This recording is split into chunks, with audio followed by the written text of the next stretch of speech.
East के दिल में खामोश जंग, एक अदृश्य शिकारी, 48 घंटे में 4 मौतें, कोई सबूत नहीं, बस नतीजे। क्या ये ईरान की परमाणु महत्वाकांक्षाओं को रोकने का एक मास्टर स्ट्रोक था, या फिर एक ऐसा युद्ध की शुरुआत जिसे दुनिया रोक ही नहीं पाएगी? आज हम टू द पॉइंट में एक टारगेट किलिंग के पीछे की वैश्विक साजिश को डिकोड करने वाले हैं। या केवल खबर नहीं है, या तेहरान प्रोटोकॉल है जिसे आपके लिए समझना बेहद जरूरी है। इसलिए वीडियो को लास्ट तक जरूर देखिएगा। नमस्कार, आपके साथ मैं पल्लवी रविंदर सिंह।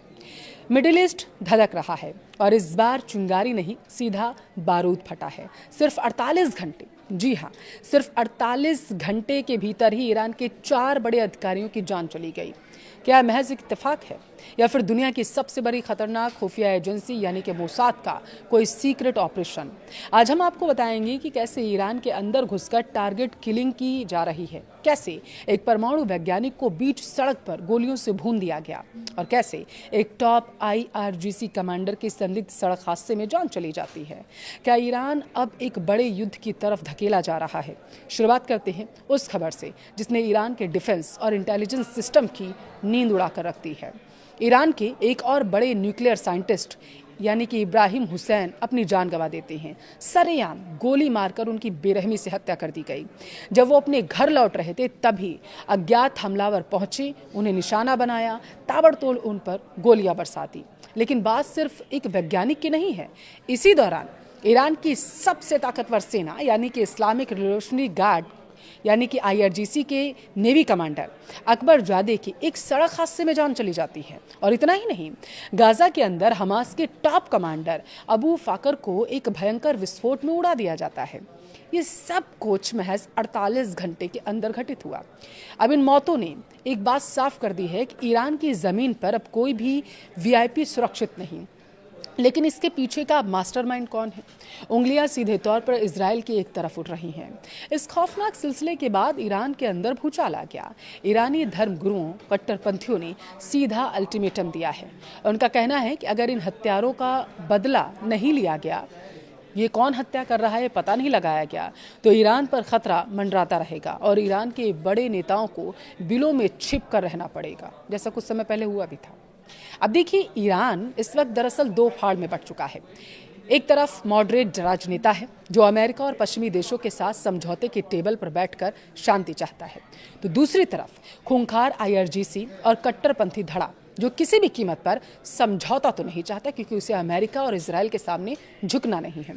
अब उन्हें यह लगता है कि बातचीत की आड़ में ईरान को कमजोर किया जा रहा है विश्व की नजर में। लेकिन दूसरी तरफ एक्सपर्ट्स मानते हैं कि ईरान की लीडरशिप पर इस वक्त एक्शन लेने का भारी दबाव है, क्योंकि अगर उन्होंने अभी कुछ नहीं किया तो देश के भीतर ही बगावत हो जाएगी। अब सवाल ये है कि क्या इजराइल रुकने वाला है? इसका सीधा जवाब है बिल्कुल नहीं। चाहे दुनिया में शांति समझौते यानी कि पीस डील की कितनी भी बात हो रही हो, इजराइल का रुख एकदम साफ है। इजरायली डिफेंस फोर्सेस इस वक्त सबसे हाई अलर्ट पर हैं। इजरायल ये भली भांति जानता है कि ईरान के अंदर अगर इसी तरीके से टारगेट किलिंग्स होती रहीं तो ईरान कमज़ोर पड़ेगा और शायद वहाँ की जनता शासन के खिलाफ आ जाएगी, विद्रोह करने लगेगी। रिपोर्ट्स बताती हैं कि किसी भी शांति समझौते के होने की उम्मीद अब लगभग 20% से भी नीचे जा चुकी है।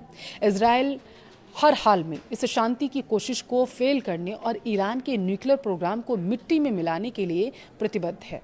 वो इसी तरीके से काम कर रहा है। अब आप समझिए, दावा ये किया जा रहा है कि अमेरिका नहीं चाहता कि मध्य पूर्व में कोई पूर्णकालिक युद्ध जो है वो छिड़े, यानी ऑल आउट वार जो है वो हो, ये नहीं चाहता। ग्लोबल इकोनॉमी और तेल की कीमतों पर इसका सीधा असर पड़ेगा। इसलिए वॉशिंगटन ने एक कूटनीतिक दांव चला। ईरान को अपनी आक्रामकता रोकने और टेबल पर आकर बात करने का उसने वक्त दे दिया, 60 दिन का वक्त दिया। लेकिन इस पूरी कहानी में इजराइल है जो इस शांति समझौते से खुद को अब ठगा हुआ महसूस कर रहा है। इजराइल अमेरिका का सबसे करीबी सहयोगी आज अमेरिका से ही सबसे ज्यादा नाराज है, और यही नाराजगी इस रुके हुए युद्ध को किसी भी पल एक महायुद्ध में बदल सकती है। सवाल तो ये है कि इजराइल अमेरिका से खफा क्यों है? इजराइल का दरअसल मानना है कि जब जब उसने अपने सबसे बड़े दुश्मन यानी कि ईरान की कमर तोड़ने की कोशिश की, जब जब उसने तैयारी की, अमेरिका ने कूटनीति के नाम पर उसके हाथ और पैर दोनों बांध दिए, मुंह भी बांध दिया, क्योंकि ज्यादातर तो ट्रंप ही आकर के बयान दे रहे थे। अब इजरायली लीडरशिप के लिए ईरान का न्यूक्लियर प्रोग्राम और उनके प्रॉक्सी गुट यानी हमास और हिजबुल्लाह कोई राजनीतिक मुद्दा नहीं है, बल्कि यह उनके अस्तित्व का सवाल है। इजरायल को दरअसल लगता है कि अमेरिका द्वारा ईरान को दिया गया यह समय दरअसल ईरान को अपनी सैन्य ताकत दोबारा जुटाने और अपनी न्यूक्लियर साइट्स को और गहरे बंकरों में छिपाने का मौका दे रहा है। व्हाइट हाउस से बार बार संदेश आ रहे हैं, रुको हम बात कर रहे हैं, लेकिन तेल अवीव में बैठे सैन्य कमांडर्स का धैर्य अब जवाब दे रहा है। इजरायल को साफ लगने लगा है कि अमेरिका अपनी राजनीतिक मजबूरियों के चलते ईरान पर कोई कड़ा एक्शन नहीं लेगा और यहीं से जन्म लेता है खौफनाक प्लान बी। भले ही अमेरिका ने ईरान को वक्त दिया हो, लेकिन इस बात की प्रबल संभावना है इजरायल अमेरिका के इस आदेश को दरकिनार कर देगा। इतिहास गवाह है, जब इजरायल को अपनी सुरक्षा पर खतरा महसूस होता है तो वह किसी की परवाह नहीं करता। आप याद करिए 1981 का ओपेरा ऑपरेशन, जब इजरायल ने बिना दुनिया को बताए इराक के ओस्रिक न्यूक्लियर रिएक्टर को तबाह कर दिया था, निस्तानाबूद कर दिया था। 2007 का सीरिया स्ट्राइक आप याद करिए, जब इजरायल ने सीरिया के सीक्रेट न्यूक्लियर प्लांट को रातों रात मलबे में बदल दिया था। अब आप समझिए, इजरायली खुफिया एजेंसी मोसाद और आईटीएफ इस वक्त फुल अलर्ट पर हैं।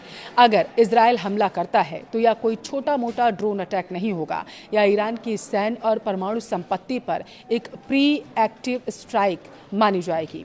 इजरायल का मकसद साफ है, ईरान को परमाणु बम बनाने से पहले हमेशा के लिए अपाहिज कर दिया जाए, भले ही इसके लिए उसे अकेले ही क्यों ना लड़ना पड़े। वो परमाणु बम नहीं बनाने देना चाहता ईरान को। अब सोचिए, अगर इजरायल ने वाशिंगटन की मर्जी के खिलाफ जाकर आज रात या किसी भी दिन ईरान पर हमला कर दिया तो अंजाम क्या होगा? ईरान का पलटवार। दरअसल ईरान अपने हजारों बैलिस्टिक मिसाइलों का मुंह सीधे इजरायल की तरफ खोल देगा। अमेरिका किस मजबूरी से जूझेगा वो देखिए। इजरायल भले ही अमेरिका की बात न माने, लेकिन अगर ईरान इजरायल पर पलटवार करता है तो अमेरिका को अपने सहयोगी को बचाने के लिए युद्ध में कूदना पड़ेगा। ग्लोबल इम्पैक्ट क्या होगा इसका वो समझिए। स्ट्रेट ऑफ हॉर्मुज ब्लॉक हो जाएगा, जहां से दुनिया का 20% तेल जाता है। तेल की कीमतें आसमान छूने लगेंगी, ग्लोबल मार्केट क्रैश हो जाएगा। इसके अलावा इजरायल यह बात अच्छी तरीके से जानता है कि अगर यह युद्ध की चिंगारी लगाता है तो अमेरिका चाहकर भी उसे अकेला नहीं छोड़ेगा। इजरायल इसी कूटनीतिक मजबूरी का फायदा उठाना चाहता है। अमेरिका द्वारा ईरान को दिया गया समय इजरायल के लिए एक टाइम बम की तरह है, वो तैयारी कर रहा है। व्हाइट हाउस में बैठकर जो बाइडेन प्रशांत शांति की उम्मीद कर रहे थे और डोनाल्ड ट्रंप लगातार इस पर बात कर रहे थे, लेकिन यरूशलेम की वॉर रूस में आपने देखा था, वॉर रूम में नक्शे बिछाए जा चुके थे और फाइटर जेट्स में फ्यूल भरा जा रहा था।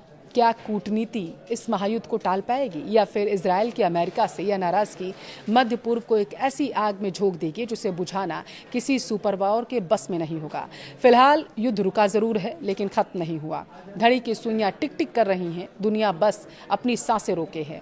माना जा रहा है कि ईरान के अंदर घुसकर उसके टॉप अधिकारियों को मार गिराना सिर्फ एक ट्रेलर है। ये टारगेट किलिंग्स कोई आम घटना नहीं, बल्कि एक बड़े ज्वालामुखी के फटने से पहले का संकेत है। ईरान पर बदले का प्रेशर है। इजरायल पहले से उंगली ट्रिगर पर दबाए बैठा है।